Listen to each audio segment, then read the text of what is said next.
this material, this color, has been very, very, very good in the last maybe 5 or 6 years as well. So I want to tie one of those for you. I'll take my hot pink thread again, use the same thread, same color. I like that. I like the head of the fly with this color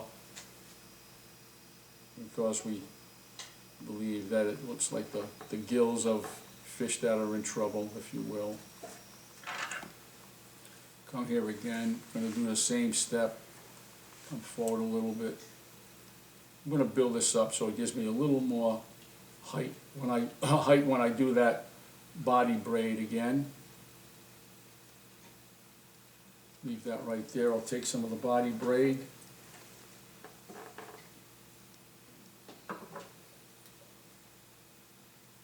Again, maybe 4 or 5 inches. Tuck it under. Loose wrap. So I'll wrap it here.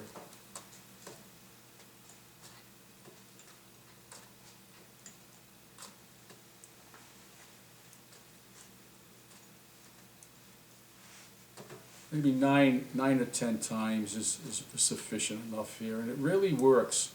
It really helps so that this fly doesn't foul on me. Years ago, before I started using this technique, this fly would foul on me. The Marabou would go, of course, wrap around the bend of the hook.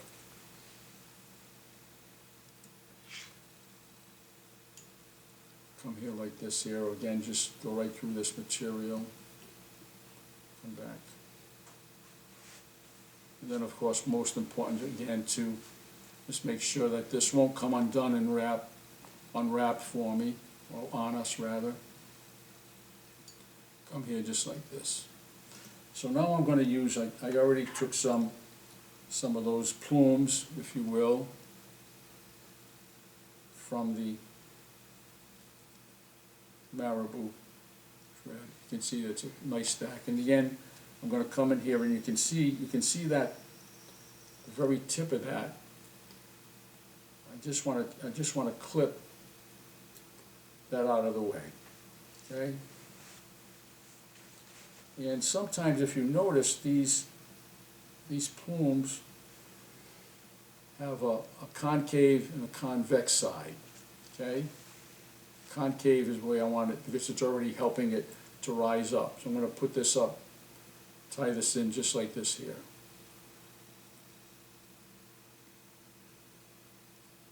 Just measure it, cut about a little bit off, leave about 1/4 of an inch there. Might be a little too long. Don't want it too long. Take a little more off. So that's what we've got there. Okay. Again, a few wraps right close to that ball of body braid, just like that. I'm going to take another batch. I like it. Is it necessary to have it this thick? Maybe not, but I like it. I like to have it a little full. Okay, I'm going to hold this in here again. It's not caved down.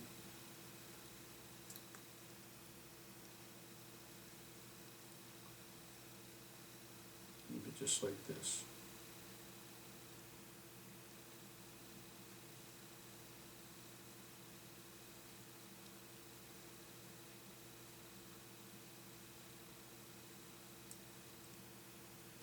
Just do this relatively fast, okay, and you can see that it forms a nice body.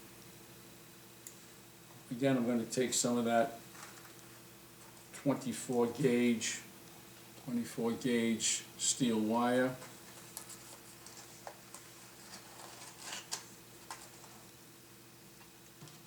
Put my pliers out.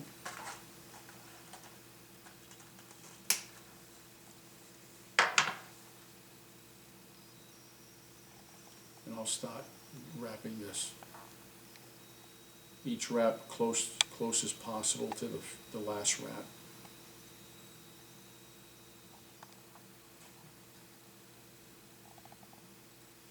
sometimes if you get a little short, what I'll do is I'll pull this forward. And I'm going to try and just wrap this down.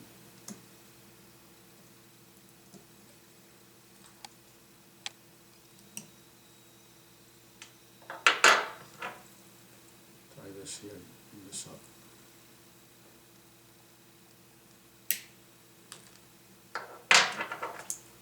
Just bend this down a little bit. Get this a little closer.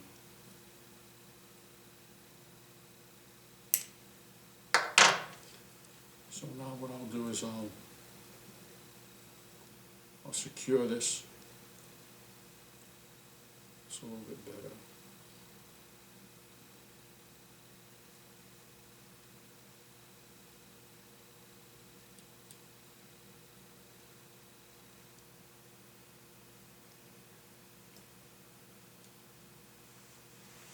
And again, I'm going to use the same color, Orion.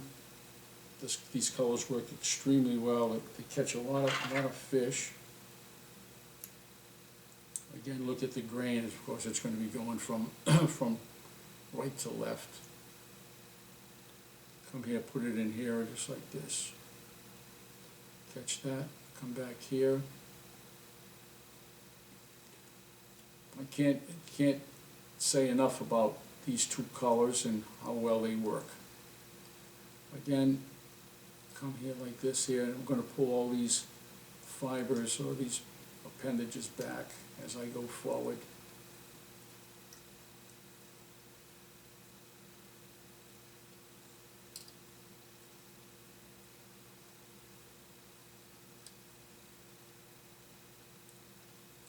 I just push them out a little bit. It helps when I go to wrap it.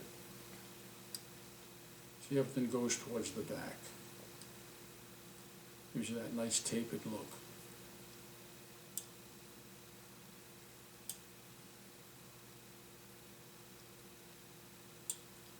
I've been fishing these flies. I love fishing a weight forward intermediate line.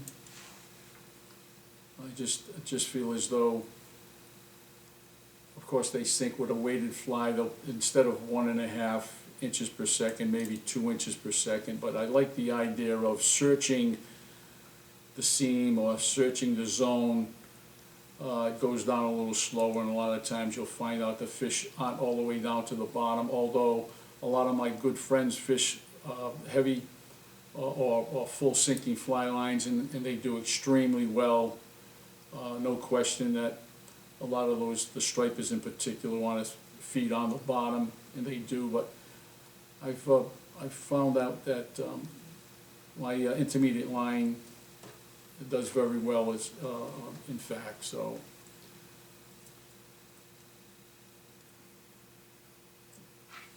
now what we have is same body,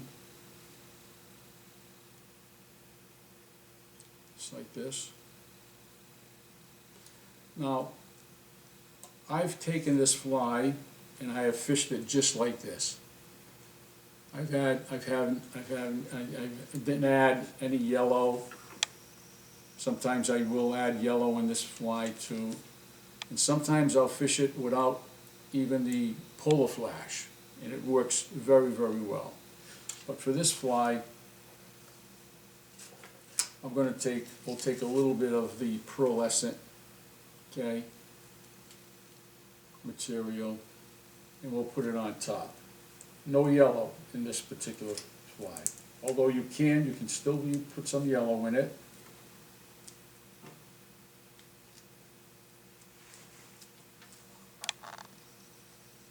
Again, you see, I'm not stingy with this stuff. I'll take a little bit off.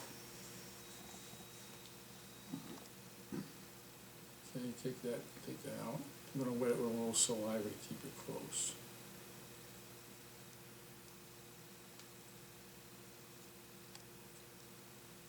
Again, you can see it's not that long, and this stuff ties on very nicely. Stays on pretty nice. So just look, I want it in the center just like that.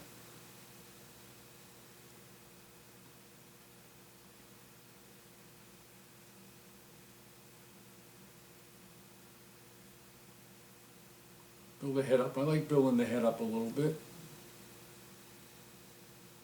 Okay, so now I'll do a half hitch like I did on the first, just to get it started so it won't slip when I do my other knot.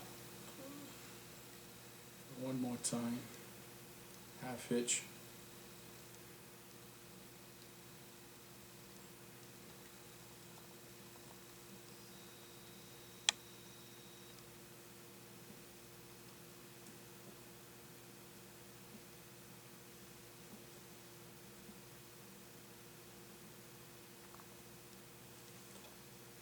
It's nice and tight. I love this flat waxed nylon. There's so many good threads on the market today, but I'm partial to this only because I've been using it for so long.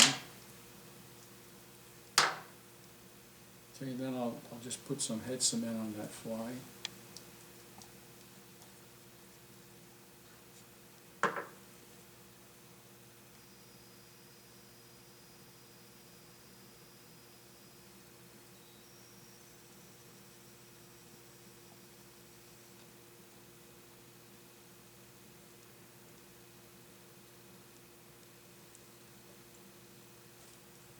So that's it for two flies that have made me very happy over the years. And of course I use a variety of different colors. I'll take white Marabou, I think it's here. I'll take white Marabou and use an Orion or this particular large Krystal, like I originally said, in white. And it's a dynamite fly, it really is.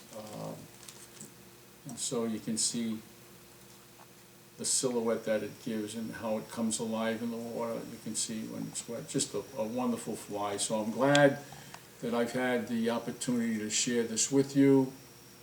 Our good friend Jeff Perry is, of course, is doing this for us, and I just wanted to thank him as well. But anyway, that's it.